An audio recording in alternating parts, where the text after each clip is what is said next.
I'm Hannah Rodriguez, 21 years old, and Boulder, Colorado was my whole world. It's a beautiful place, surrounded by mountains that always made me feel small and yet somehow significant, like I was part of something much bigger.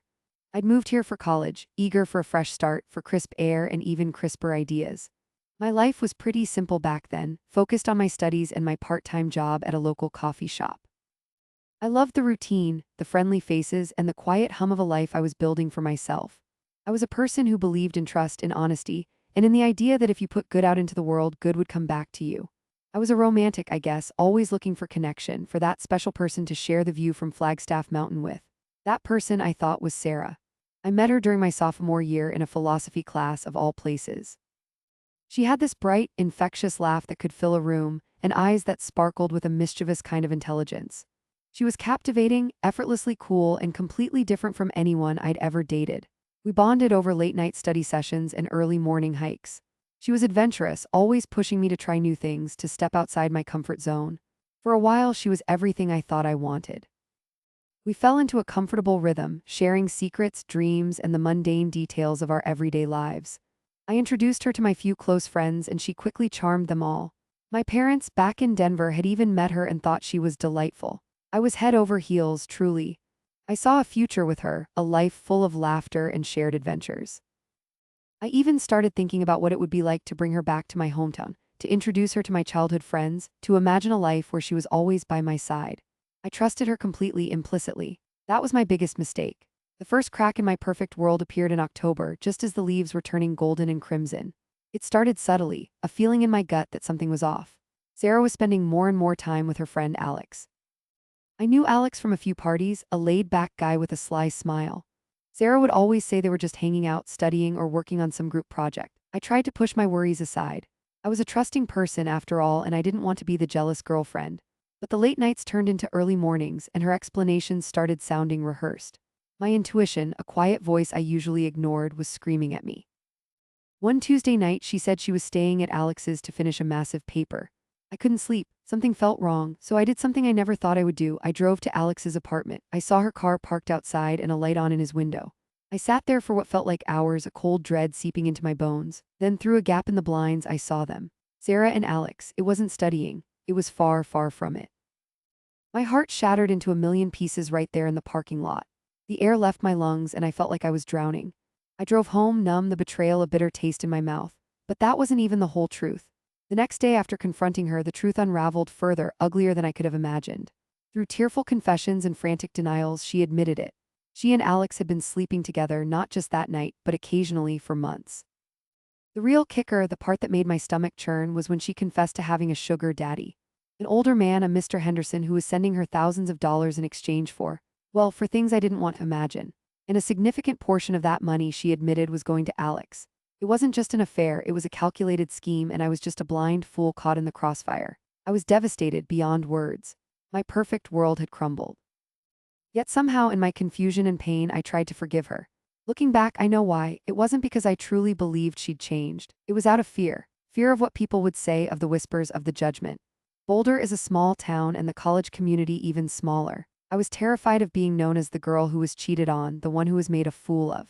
I was afraid of the shame, of how it would reflect on me.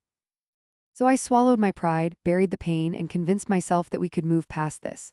I wanted to believe that our relationship could grow stronger from it, that somehow this ordeal would forge a deeper bond between us. For a while, it almost felt like it did. We talked, or at least she talked, and I listened, pretending to understand, pretending to heal. I told myself I trusted her again, truly believed it, in a desperate attempt to salvage what was left. That fragile peace lasted until May of the next year. It was a warm, sunny afternoon, the kind of day that Boulder usually reserves for happiness. Sarah was in the shower and her phone was buzzing on the counter. It was Chloe, her roommate, trying to FaceTime her. I picked it up, intending to tell Chloe that Sarah was busy, but before I could, a male voice answered. "Hey," he said, and I froze. He wasn't Alex. He wasn't anyone I recognized. He was in Sarah's room, using her phone. "Who is this?" I managed to ask, my voice barely a whisper. He looked confused, then a smirk spread across his face. "Oh, you must be a friend. Jane doesn't have a boyfriend, you know." Jane was the nickname some people used for Sarah. The words hit me like a physical blow. Jane doesn't have a boyfriend. My stomach dropped. I ended the call, my hand trembling. The rest of that day was a blur of building rage. When Sarah finally emerged from the bathroom, oblivious, I tried to hold it in, to wait for a calmer moment. But the dam broke that night. We were at a party surrounded by our friends, by classmates, by neighbors. The music was loud, laughter filled the air, but all I could hear was that man's voice. Jane doesn't have a boyfriend, you know. The betrayal, the public humiliation, the sheer audacity of it all welled up inside me until I couldn't contain it anymore. I lost it. I didn't care who was watching, who was listening. I screamed at her right there in front of everyone. All the anger, all the hurt, all the swallowed fear from months ago exploded out of me. I yelled about Alex, about Mr. Henderson, about the money, about the guy who answered her phone. It was messy, ugly, and completely out of control. Sarah, of course, played the victim. Tears streamed down her face, and she sobbed, painting me as the crazy, unhinged girlfriend. Her friends, who had been my friends, looked at me with pity, with judgment. The whispers started immediately. I saw the looks, the hurried conversations. In that moment, I wasn't Hannah Rodriguez, the trusting, sweet girl from Boulder. I was the bad guy, the crazy one, the person who made a scene. They looked at me as if I was the problem, as if I had created this chaos. And as I stood there, humiliated, ostracized, something snapped inside me. The tears stopped. The fear vanished. And in its place, a cold, hard resolve began to form. I was going to make her feel every ounce of pain she had inflicted on me. I was going to make her feel like shit, just like she had made me feel. This wasn't over, not by a long shot. I'm Hannah, and at 21, I thought I had it all figured out. Boulder, Colorado was more than just a place to live, it was in my blood. The mountains were my backyard, the crisp air my constant companion, and the trails around Flatirons were my sanctuary. I spent my days studying, working part-time at a local climbing gym, and every spare moment I had, I was outdoors, feeling the sun on my face or the biting wind as I hiked a ridge. Life was simple, beautiful, and filled with a quiet contentment that most people my age were still searching for. And then there was Maddie. She came into my life like a burst of color, vibrant and captivating. We met at a campus event, a fundraiser for environmental conservation, which was something we both cared deeply about. She had this laugh that could fill a room and a way of looking at you that made you feel like you were the only person who mattered. We fell hard, the kind of head over heels, all-consuming love that you read about in books. Everyone said we were perfect together, the classic outdoorsy girl meets the charming, vivacious artist. She painted, I climbed, we balanced each other out. Our days were filled with long hikes, shared meals at our favorite little cafe downtown, and nights spent curled up on the couch, dreaming about our future. We talked about everything, our dreams, our fears, the kind of life we wanted to build. We even talked about getting married someday, settling down, maybe even moving back to my hometown, a quiet little mountain town nestled deep in the Rockies once we finished school. I had envisioned it all, a small house with a big porch, morning coffee with Maddie, and the sound of birdsong. It felt real, tangible. Maddie was my world, my future, and I trusted her with every fiber of my being. But trust, I learned, is a fragile thing. It's built brick by brick, moment by moment, and it can be shattered in an instant.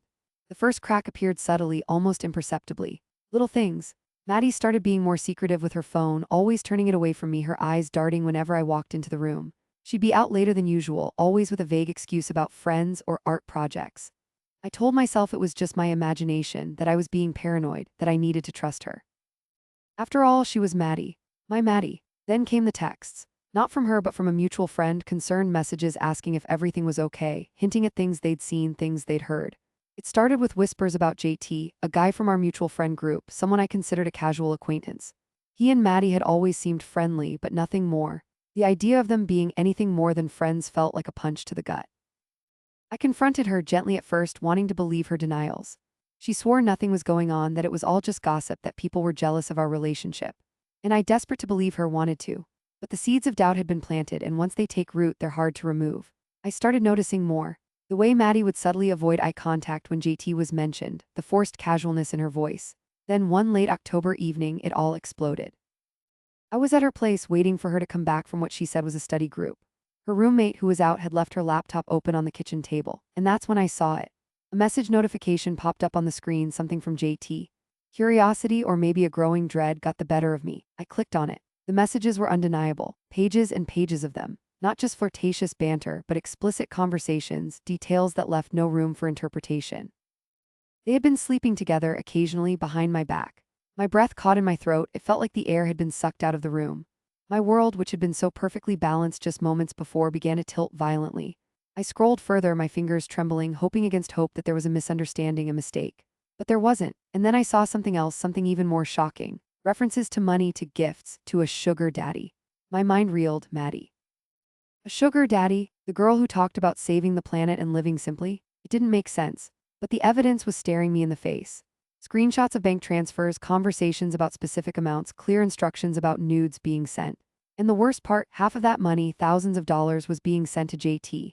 It was a cold, calculated betrayal, a partnership in deceit that went far deeper than just a casual affair. I felt numb. The betrayal with JT was one thing, a cruel stab in the back. But the sugar daddy, the money, the fact that she was sharing it with JT, it was a whole new level of deception. It wasn't just about her cheating on me, it was about a hidden life, a person I didn't know at all. The Maddie I loved, the Maddie I thought I knew, vanished in that moment, replaced by a stranger. I confronted her when she finally came home, the words tumbling out in a rush, accusations mixed with a desperate plea for an explanation. She tried to deny it at first, her eyes wide with feigned innocence, but I had the proof. I laid it all out, the messages, the bank transfers. Her face went pale and the fight drained out of her. She confessed, tears streaming down her face, begging for forgiveness.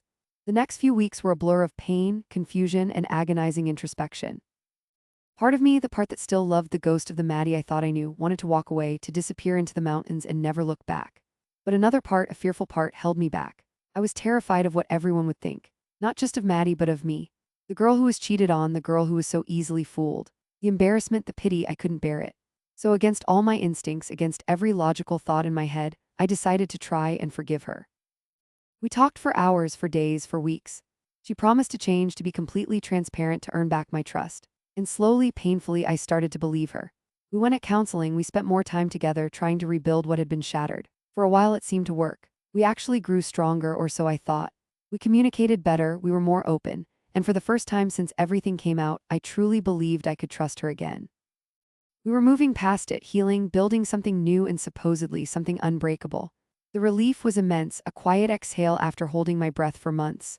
I clung to that hope, that fragile belief that we could overcome anything. That was October. What I didn't know was that May was coming, and with it, another earthquake. Boulder, Colorado was more than just a place to live, it was home to my dreams. I'm Hannah Rodriguez, 21 years old, and studying here had been a whirlwind of mountain air and new beginnings. My life felt almost perfect, especially since Jane came into it. We had been together for what felt like forever in college years, a solid year and a half that felt like a lifetime of shared laughter and whispered secrets. Jane was, to me, the embodiment of everything I'd ever wanted. Her smile could light up a room, her ambition matched mine, and we just clicked. We talked about everything, our future, the house we'd buy someday, even the names of our hypothetical children. My plan, the one I cherished most, was to move her back to my hometown after graduation, to introduce her to the quieter life I knew, and eventually to marry her. I truly believed she was the one. Our life revolved around campus, our favorite coffee shops, and the hiking trails that snaked through the Rockies. We were that couple everyone admired, the one that seemed to have it all figured out. I trusted her completely, believed in her with every fiber of my being. That kind of trust, when it's built up layer by layer, feels unbreakable. It feels like the foundation of your entire world. And then in October, that foundation started to crack, slowly at first, then shattering into a million pieces. It began subtly, little things that didn't quite add up.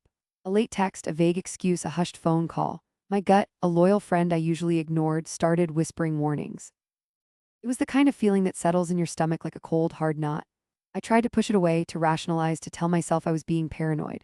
After all, this was Jane, my Jane, the woman I was going to marry. But the whispers grew louder, more insistent, until they were a roar in my ears.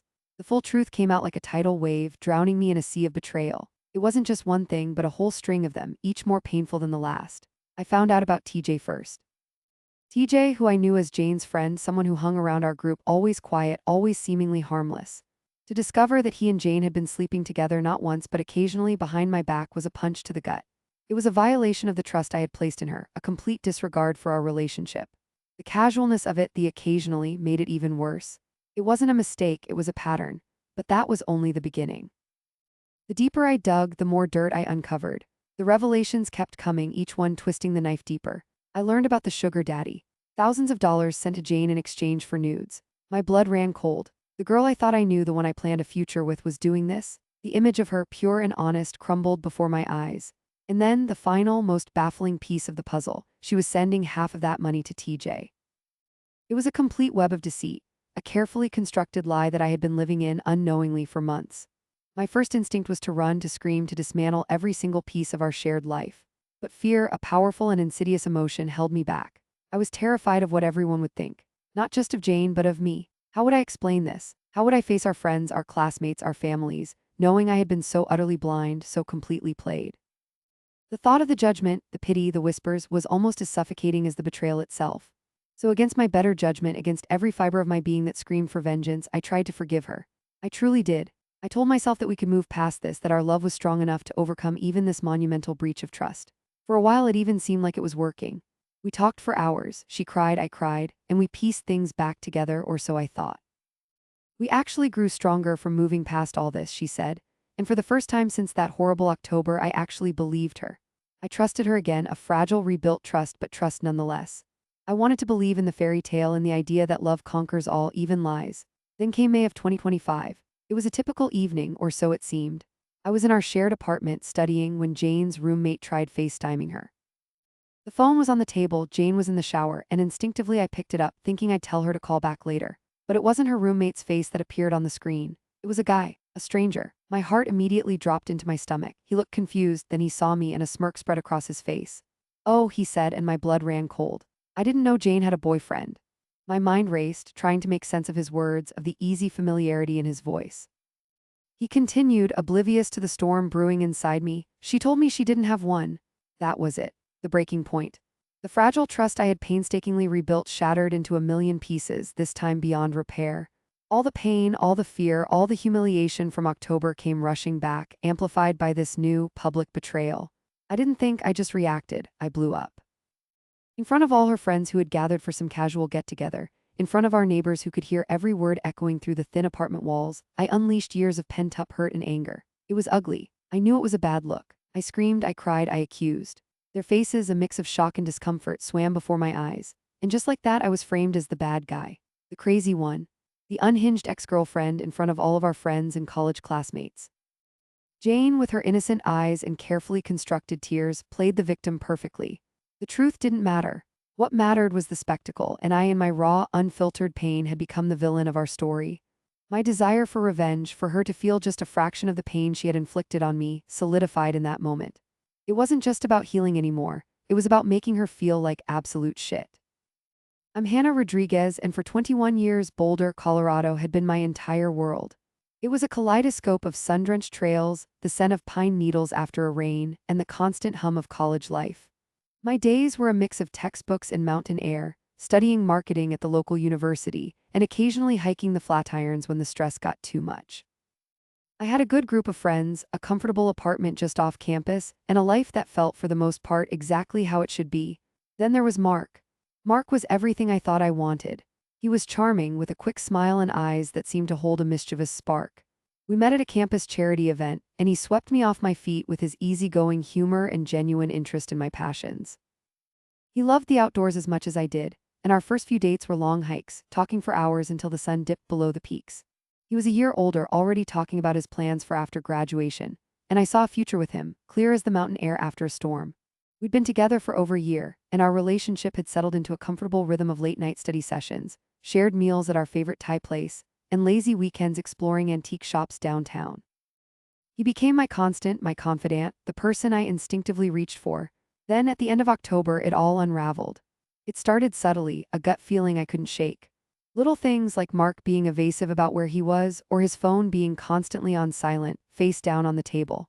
My friends noticed it too, subtle shifts in his behavior that I was too deep in love to properly register. One evening, after a particularly late study session that Mark had abruptly cut short, I found myself alone in my apartment, staring at his tablet that he'd left behind. My fingers hovered over it, a terrible curiosity gnawing at me. I knew it was wrong, a violation of trust, but the knot in my stomach tightened with every passing second. I picked it up and the screen lit up. He hadn't logged out of his messaging app. My heart pounded against my ribs as I saw a conversation thread with a name I didn't recognize, Tiffany. The messages were too familiar, too intimate. My breath hitched in my throat as I scrolled, my eyes scanning words that sliced through me like shards of glass. Dates, meetups, hushed confessions of secrets. My vision blurred as I pieced it together. He was sleeping with Tiffany. Not just once, but occasionally for months. Tiffany, a girl I vaguely knew from his fraternity. The girl he dismissed as just a friend whenever her name came up. The girl I'd seen him chat with a few times, always too close for comfort. As if that wasn't enough, another layer of betrayal unfolded. The messages spoke of money, large sums. "Did you get it from her?" One message from Tiffany read. "Yeah, half of it's already transferred to your account," Mark replied. My mind reeled. Her, who was she? I dug deeper, a cold dread settling over me. It became horrifyingly clear. Mark had a sugar mama, an older woman who was sending him thousands of dollars in exchange for something. The details weren't explicit, but the implication was sickening, and he was sending half of that money to Tiffany. The pieces clicked into place. They weren't just sleeping together, they were in on some twisted scheme, using this woman for money and then sharing the spoils. My Mark, the man I loved, was a fraud, a cheater, and a manipulative liar. The world tilted on its axis. The air in my apartment felt thick, suffocating. I felt a profound sense of nausea, a dizzying mix of disbelief and heartbreak. All the plans we had, all the quiet moments, all the dreams I'd woven around us, they crumbled into dust. It wasn't just the cheating, it was the calculated deception, the financial exploitation, the way he had strung me along while building this secret life. For a long time, I just sat there, the tablet heavy in my hands, the glowing screen a testament to his infidelity. Tears streamed down my face, hot and furious, but also laced with a strange, chilling numbness. I wanted to scream, to rage, to throw something. But instead, I found myself paralyzed by a different emotion, fear. I was afraid of what everyone would think. What would my friends say? What about his family, who I had grown to love? What about my own reputation? Would I be seen as the naive girl who was completely oblivious? The shame was a burning coal in my chest, outweighing for a moment even the raw pain of betrayal. So I did something I now regret deeply. I tried to forgive him. I confronted him, of course. He denied it at first, then stammered, then finally confessed, tears streaming down his face, begging for a second chance. He swore it was over, that he'd cut ties with Tiffany and the sugar mama, that he'd do anything to earn back my trust. And in my desperate fear of public humiliation, of losing the future I'd so carefully constructed, I believed him. Or rather, I desperately wanted to believe him.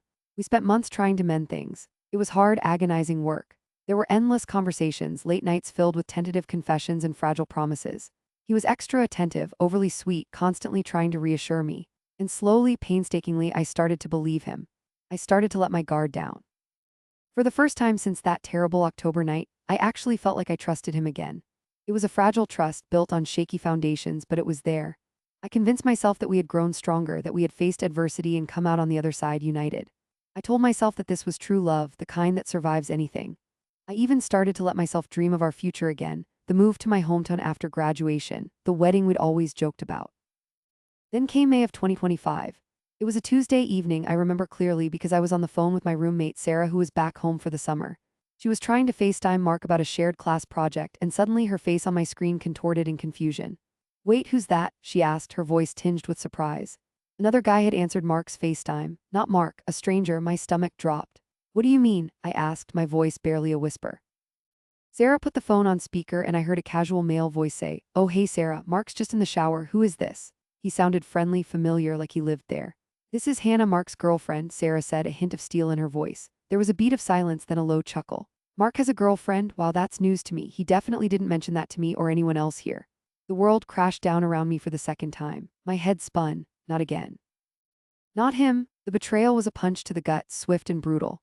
My fragile trust, painstakingly rebuilt, shattered into a million pieces. He had done it again. He had lied to me not just about one person, but about his entire life. The man I had fought so hard to forgive, the man I had convinced myself was my future, was still living a double life. That night, something inside me snapped. I didn't care about public opinion anymore, or about being framed as the crazy girl. All I cared about was the burning inferno of rage and humiliation that consumed me. I called Mark, and when he finally answered, his voice groggy, I didn't hold back. I went straight to his apartment where he was having some friends over, a casual get-together that suddenly felt like a stage set for my fury. I walked in, my eyes blazing, and in front of all his friends and neighbors, I blew up. I screamed, I cried, I laid out every single betrayal, every lie, every painful detail I had learned that night and all those months ago. I didn't care that his friends were staring, that the neighbors were peeking out their doors. I didn't care that I was being framed as the bad guy, the crazy ex. He had made me feel like shit for far too long, and now it was his turn. My carefully constructed world had been destroyed twice by the same man. And this time I wasn't going to just sit back and cry. This time I was going to make him feel every ounce of the pain he had inflicted on me. This time I was going to get my revenge. I'm Hannah Rodriguez, and Boulder, Colorado was supposed to be the place where my future truly began. Not just my career, but my entire life. I had everything mapped out, every step meticulously planned. I was 21, a student, and the Rocky Mountains felt like a constant promise in the background, a promise of wide-open spaces, clear air, and a future as bright and endless as the Colorado sky. I loved it here, the vibrant energy of the college town mixed with the serene beauty of nature. It felt like home, even though my actual hometown was 1,000 miles away. Jane was a huge part of that feeling of home. She was vivacious, with a laugh that could fill any room and an easy charm that drew everyone to her. When we met, it felt like an instant connection, the kind you read about in books. We had so much in common: our love for hiking, our slightly nerdy obsession with classic movies, our dreams of building something meaningful. For me, Jane wasn't just a girlfriend. She was my best friend, my confidant, the person I imagined spending the rest of my life with. We talked about everything: moving back to my hometown after graduation, settling down, maybe even getting married. I truly believed in her and us. I believed in the future we were building. The first crack in that perfect facade appeared in October. It wasn't a sudden earthquake, more like a tiny, almost imperceptible tremor that you feel deep down before any visible damage. Little things started to shift. Jane would be a bit more distant, a little less engaged. Her phone became an extension of her hand, always angled away from me. I tried to dismiss it, to tell myself I was being paranoid, that college stress was getting to her. But that gut feeling, that cold knot in my stomach, wouldn't go away. Then the truth hit me, not with a bang, but with a sickening, slow unraveling. It started with a forgotten notification on her laptop, a message that flashed for a second too long. Then a quick search on her phone, something I hated myself for doing, but my intuition screamed at me. And there it all was. Messages, pictures, transactions. The pieces of the puzzle clicked into place, forming a picture that made my blood run cold. Jane and her friend TJ sleeping together, not just once but occasionally for months, right under my nose. My best friend, the person I trusted implicitly, was sharing herself with someone else. And that wasn't even the worst of it. The messages revealed another layer of betrayal, a secret life I couldn't have even imagined. A sugar daddy. Thousands of dollars sent to her in exchange for nudes. And half of that money wired directly to TJ. It wasn't just about sex, it was about a calculated deception, a financial arrangement that involved the two people closest to me in Boulder. The discovery knocked the wind out of me. My world, which had felt so solid and promising just moments before, crumbled into dust. I felt foolish, naive, like the biggest idiot on the planet. How could I have been so blind? How could someone I loved so deeply betray me in such a comprehensive way? The pain was a physical ache, a tightness in my chest that made it hard to breathe. I wanted to scream, to smash something, to demand answers. But a different kind of fear held me back. I was terrified of what would happen if the truth came out. What would our friends think? What about our families? The small college community we were a part of. The shame, the embarrassment, the judgment, it felt like an unbearable weight. I imagined whispers, pitying glances, the whole perfect image of our relationship shattering into a million pieces for everyone to see. So instead of confronting her with the full force of my rage, I did something I now regret deeply. I tried to forgive her. It wasn't forgiveness born of strength, but of fear. I wanted to salvage what we had, to put the pieces back together, even if they were broken and jagged. I wanted to avoid the fallout, the inevitable awkward conversations, the public humiliation. So I confronted her, but softly, carefully, revealing only what I thought I could handle at that moment. I presented it as a chance for us to overcome adversity, to prove that our love was stronger than any mistake. And to my surprise and initial relief, she seemed to respond. We talked for hours, for days, for weeks.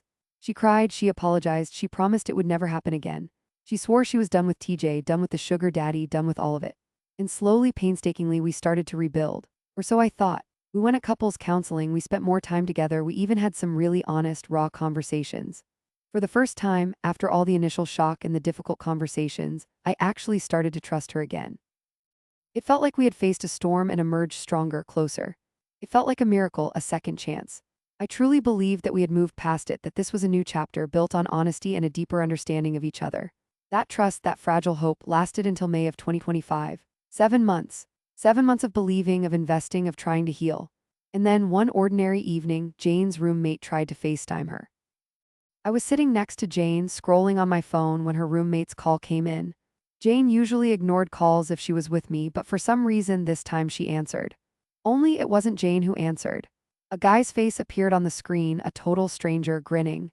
He looked confused for a second, then his eyes flickered to me. Before Jane could snatch the phone away, he spoke. "Oh hey, I know Jane doesn't have a boyfriend," he said, his voice laced with a casual, knowing tone that pierced me like a knife. "Boyfriend, not girlfriend, not partner, boyfriend." My blood ran cold. The words hung in the air, heavy and poisonous. Jane's face went white. In that split second, I knew. The carefully constructed peace, the fragile trust, the promise of a future, it all exploded. All the pain, all the fear, all the humiliation from the previous October came rushing back, amplified 100 times over. This wasn't a mistake, it was a pattern. This wasn't a stumble, it was a deliberate choice. That night, everything shattered. I don't even remember all the details, just a red haze of fury. I blew up. Not quietly, not privately, but in front of all her friends, our mutual friends, even our neighbors who were out on their porches. I screamed, I cried, I laid bare every single lie, every betrayal, every single moment of pain she had put me through. I didn't care about appearing crazy. I didn't care about the look. All I cared about was making her feel a fraction of the agony she had inflicted on me. The scene was chaotic, messy, and utterly public. I saw the shocked faces, the whispers, the way people recoiled. And just like I had feared, I was immediately framed as the bad guy, the crazy ex, in front of all our friends and college classmates. It was humiliating, yes, but underneath the humiliation, a new, colder resolve began to form. They thought I was crazy. Fine, I would give them crazy. And Jane, she was about to learn what true betrayal felt like. The humiliation was a hot, burning ember in my gut. I'd been made to look like the villain, the crazy ex, simply for reacting to being lied to. It wasn't fair. As I watched Liam's friends pat him on the back, offering him sympathetic glances, a cold resolve settled over me. I wasn't going to just walk away, not this time. He needed to feel a fraction of the pain he'd inflicted. He needed to understand what it felt like to have his world fractured by his own deceit. My plan wasn't born in a flash of anger, but in the quiet, calculating moments that followed. I thought about Liam, about what truly mattered to him.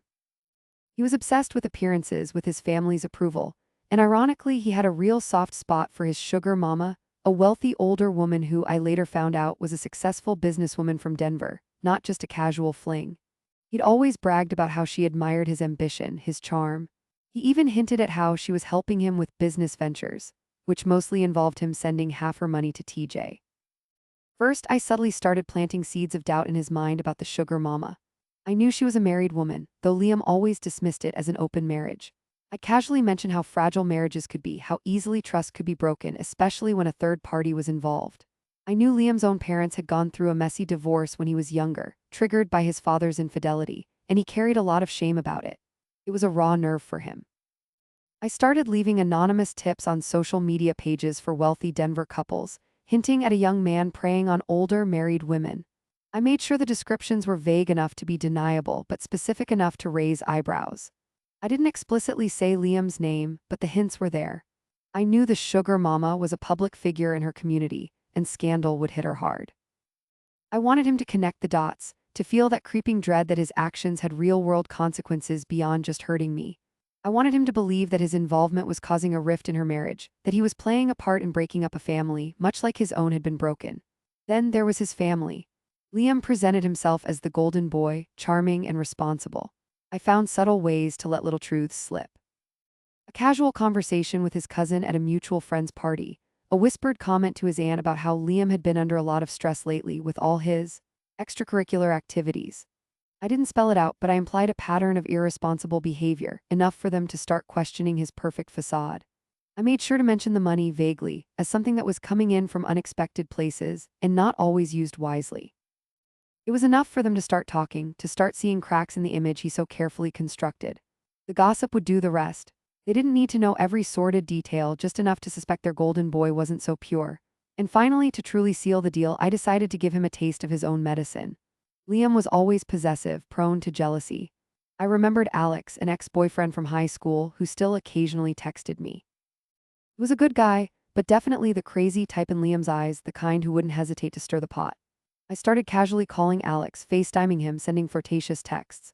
Nothing serious, just enough to create a digital paper trail. I made sure our conversations happened when Liam might accidentally see my phone or when a mutual friend could casually mention it. I even took a few strategically blurry screenshots of our calls just in case. It didn't take long.